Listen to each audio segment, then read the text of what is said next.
They say you don't just marry a person, you marry their family. If I'd known what that really meant 5 years ago, I might have thought twice. Not about marrying David, he's the love of my life, but about how much his mother Eleanor's constant criticism would cost us, both emotionally and financially. I'm Sophia Chin, and until recently, I was a successful investment banker at Morgan Stanley. My parents immigrated from China with nothing, worked multiple jobs to put me through college, and taught me the value of both money and dreams. I paid off my student loans within 3 years of graduating, built a strong investment portfolio, and was on track to make partner by 35. Then I met David Martinez at a food festival in Brooklyn. He was serving the most amazing paella I'd ever tasted from a small food truck, his dark eyes sparkling as he explained how he'd learned the recipe from his Spanish grandmother. One taste led to dinner, dinner led to dating, and before I knew it, I was head over heels in love with a man who could make magic in the kitchen. David had a dream to open his own restaurant combining his Spanish heritage with modern American cuisine. He'd been saving for years while working as a sous chef at various high-end restaurants, but it was slow going on a chef's salary. When he told me about his vision, about the fusion dishes he created and the atmosphere he imagined, I knew this wasn't just a pipe dream. He had talent, experience, and the drive to make it work. What he didn't have was his mother's support. I'll never forget the first time I met Eleanor Martinez. She swept into the restaurant where David was working, dressed head to toe in designer labels, her perfectly manicured nails drumming against her Hermes bag as she assessed me. "Banking?" she'd said, her eyebrows rising when David told her what I did. "Well, at least one of you has a real career." David had tensed beside me, but I squeezed his hand under the table. I was used to people underestimating me. It came with being a young Asian woman in finance. What I wasn't prepared for was Eleanor's constant belittling of her own son's dreams. "Cooking is a hobby, darling," she declared over dessert. "It's fine for now, but you need to think about your future. My boutique is doing wonderfully. I could give you a real job in management, something respectable." Eleanor's boutique, a light style, was her pride and joy. She'd opened it 15 years ago with money from her divorce settlement, and it had become the go-to place for wealthy Manhattan socialites looking for exclusive European fashions. Her success had convinced her that she was not just a business owner, but a business genius. When David and I got married 2 years later, Eleanor's wedding gift was a job offer for David, not for us as a couple.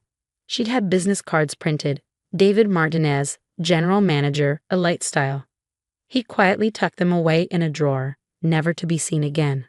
Instead, we started planning his restaurant. I spent evenings helping him refine his business plan, using my financial expertise to create detailed projections and funding strategies. We found the perfect location in an up-and-coming neighborhood in Brooklyn, a former warehouse with high ceilings and exposed brick walls. The price was steep, but I knew it was a solid investment. "I can help," I told him one night as we sat surrounded by floor plans and spreadsheets. "I have savings, and with my bonus coming up." "Sophia." "No," he protested. "It's too much risk. If something goes wrong, then we'll handle it together," I said firmly. "I believe in you, and I believe in this dream." We decided to invest $200,000 of my savings into the restaurant, combined with David's savings and a small business loan. It would be enough to renovate the space and get started. When we told Eleanor our plans over dinner at her Upper East Side apartment, her reaction was explosive. "You're doing what?" she screeched, her wine glass slamming down on her antique dining table. "Sophia, darling, has my son corrupted you completely? $200,000 on a restaurant in Brooklyn?" "Mom," David started, but she cut him off. "No, let me speak to your wife. Sophia, you're supposed to be the sensible one. You work in finance, for heaven's sake. You know how many restaurants fail in their first year. Why would you throw away good money on this fantasy?" I met her gaze steadily. "It's not throwing away money, Eleanor. It's investing in your son's talent and our future together." "Talent?" She laughed, the sound sharp and dismissive. "Making paella in a food truck is not talent. It's wasteful. That money could be put to better use. Did you know my boutique is expanding? Now that's a solid investment opportunity." The conversation devolved from there. Eleanor spent the next hour listing all the reasons the restaurant would fail, punctuating each point by topping off her wine glass. By the time we left, David was quiet and withdrawn. The enthusiasm he'd shown while describing his plans earlier completely deflated. But we pressed on. Over the next 6 months, we poured everything into getting the restaurant ready. David worked with contractors during the day and tested recipes at night. I kept my banking job but spent every free moment helping with permits, licenses, and financial planning. We named the restaurant Fusion Dreams, a nod to both David's culinary vision and our shared aspirations. Eleanor's campaign of negativity continued throughout the process.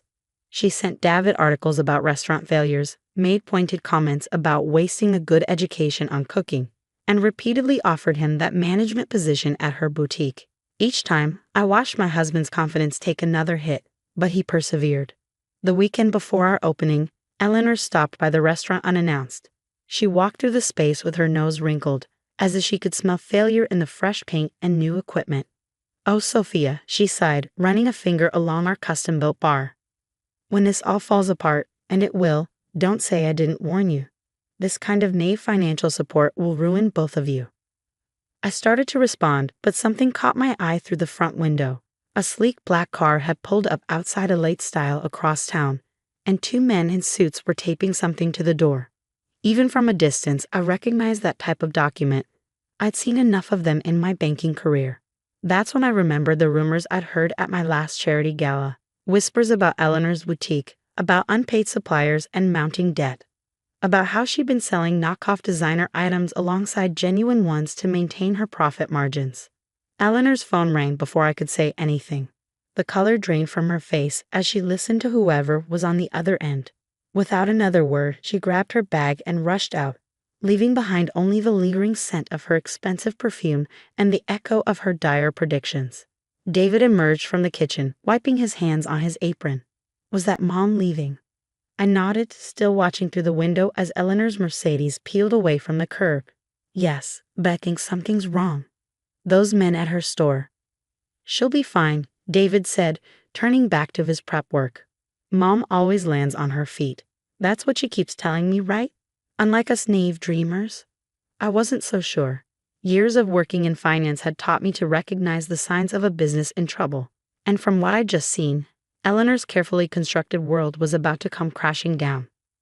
The question was, when she inevitably came asking for help, what would we do? Fusion Dreams opened on a warm Friday evening in September. Despite Eleanor's predictions of disaster, the restaurant was fully booked for its first month. David's unique menu, think pala risotto with saffron foam and deconstructed tortilla espanola with truffle aioli, had caught the attention of several food bloggers. By the end of opening night, social media was buzzing with photos of his creations. I was at the host stand, greeting guests and managing reservations when Eleanor burst through the door. Her designer outfit was wrinkled, her perfectly maintained hair disheveled. The confident socialite who lectured us about business sense just days ago had been replaced by someone I barely recognized. "David," she called out, pushing past waiting customers. "I need to speak with you. Now." I intercepted her before she could reach the kitchen. "Eleanor, we're in the middle of service. Can this wait?" "No, it cannot wait." Her voice rose, drawing attention from nearby diners. "This is an emergency. The bank, they're trying to take everything." I glanced at the curious faces around us and made a quick decision. "Let's talk in the office." Once behind closed doors, Eleanor's carefully constructed facade crumbled completely. Through tears and recriminations, the story emerged. Her boutique was more than just in trouble, it was underwater. Years of living beyond her means, extending too much store credit to her socialite friends, and yes, selling counterfeit merchandise to maintain her profit margins, had finally caught up with her. "They're saying I owe over $2 million, she sobbed. "The suppliers, the bank, the tax authorities, they're all coming after me at once. They've frozen my accounts. They're talking about criminal charges." I sat quietly, reviewing the papers she brought, bank notices, legal documents, threatening letters from suppliers. The situation was even worse than I'd suspected. "I need help," Eleanor said, her voice small. "David, Sophia, you have to help me. I'm family." Before I could respond, David appeared in the doorway, his chef's coat showing signs of a busy kitchen. "Mom, what's going on?" Eleanor launched into her story again, this time with added dramatic flair. She painted herself as the victim of dishonest suppliers and ungrateful customers. She conveniently glossed over the counterfeit merchandise and unpaid taxes. If I could just get a loan to tide me over, she finished, looking hopefully between us. Say, 200,000. Just until I sort things out. The amount wasn't a coincidence. It was exactly what we'd invested in Fusion Dreams, the investment she called naive and wasteful. David looked at me, conflict clear in his eyes. This was his mother, after all. But I'd seen enough financial disasters in my career to know throwing good money after bad would only delay the inevitable. No, I said firmly. Eleanor's head snapped up. What? I said no, Eleanor, we won't be giving you money. This isn't your decision, she hissed, turning to David. Son, please, you can't let your wife. Stop right there, I interrupted, pulling out my phone. With a few taps, I brought up a video I'd been saving. Before you continue, I think we should watch something. The video was from our security cameras installed just weeks ago. It showed Eleanor talking to one of our suppliers in the back alley 2 days before our opening. She was trying to convince him to delay our delivery, telling him we probably wouldn't last a month anyway. You tried to sabotage us, I said quietly as the video played. Your own son's dream, and now you want us to rescue you. Eleanor's face went through a range of emotions, shock, anger, finally settling on calculated manipulation. David, darling, I was just trying to protect you. To prevent you from making a terrible mistake. Surely you can see that. But David had seen enough. Years of subtle undermining, of dismissive. But David had seen enough. Years of subtle undermining of dismissed dreams and belittled ambitions crystallized in that one video. Get out. His voice was quiet but firm. David. I said get out, Mom. We have a restaurant full of guests, and I need to get back to the kitchen. My successful kitchen in my successful restaurant which you tried to destroy. Eleanor stood, clutching her designer bag like a shield. You'll regret this. Both of you, when they take everything I own. You did that yourself, I cut in. But since you're family, I'll give you some free financial advice. File for bankruptcy immediately. Cooperate with the authorities about the counterfeit merchandise. They'll find out anyway, and cooperation will look better in court. And take that management job you were always offering David. She stared at me. What management job? The one that will be available at your boutique once the bank restructures it and sells it to new owners. I know the investment group that's likely to buy it. I could put in a good word if you demonstrate that you've learned from your mistakes. The implications sank in slowly. Her boutique wouldn't be hers anymore. She'd be an employee at the store she'd once owned, answering to new management. It was perhaps the perfect punishment for her pride. Eleanor left without another word, but the story wasn't over. Over the next few months, everything unfolded exactly as I predicted. The boutique went into receivership. The investment group, headed by one of my former clients, bought it at auction, and Eleanor, faced with mounting legal troubles, took the plea deal offered by the authorities and the management position I helped arrange. Meanwhile, Fusion Dreams flourished. David's innovative menu earned us a glowing review in the New York Times. Reservations became almost impossible to get. 3 months after opening, we'd not only recouped our initial investment but were showing a healthy profit. The final twist came during the holiday season. Eleanor had been working at the restructured boutique for 2 months, learning for the first time what it meant to be an employee rather than an owner. The new owners had maintained the store's high-end image but instituted strict financial controls and ethical business practices. One evening, she came to the restaurant just before closing. She looked different, more subdued, wearing clothes that were elegant but not flashy. She'd even started letting her natural gray show at her temples. The food was excellent, she said quietly after finishing her meal. I didn't want to believe David could do this, create something so successful. I waited, saying nothing. And you, she continued, I thought you were throwing away your money, your career. I was wrong. About everything. It wasn't quite an apology, but from Eleanor, it was revolutionary. David emerged from the kitchen, wiping his hands on a towel. He'd heard everything. Would you like some dessert, Mom? I'm trying out a new dish, Spanish flan with matcha green tea infusion. A little fusion of our families. Eleanor's eyes welled up. I like that very much. Things aren't perfect. Eleanor still occasionally makes comments about how we could expand faster or charge more. But they're suggestions now, not criticisms. She's learning slowly that success isn't just about money and status.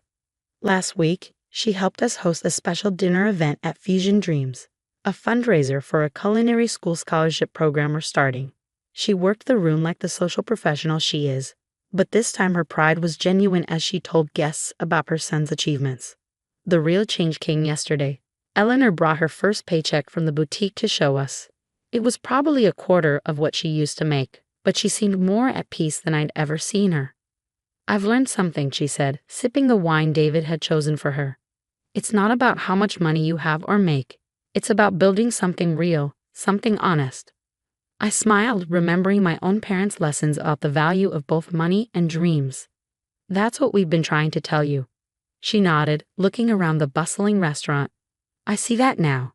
And thank you for not giving me the money when I asked, for making me face the consequences, for helping me find a way to rebuild." David squeezed my hand under the table, just like I'd done for him so many times when Eleanor's words had hurt rather than healed. Later that night, after the last customer had left and the kitchen was clean, David and I sat at the bar, sharing a plate of his latest creation, a Spanish-Asian fusion tapas that would definitely make it onto the new menu. "You know what the best revenge is?" he asked, feeding me a bite. "What's that?" "Success that changes people for the better, even the ones who tried to stop you." I thought about Eleanor, about how losing everything had finally taught her the value of honest work and genuine relationships, about how our refusal to enable her destructive behavior had ultimately helped her find a better path. "You're right," I said, clinking my glass against his. "The best revenge isn't about getting even. It's about getting better." Through the window, I could see the boutique where Eleanor now worked, no longer the owner, but perhaps finally learning what it means to earn rather than demand respect. And here we sat in our thriving restaurant, the dream she dismissed now helping her rebuild her life. Sometimes the most powerful response to someone who doubts your dreams isn't to prove them wrong. It's to help them find better dreams of their own.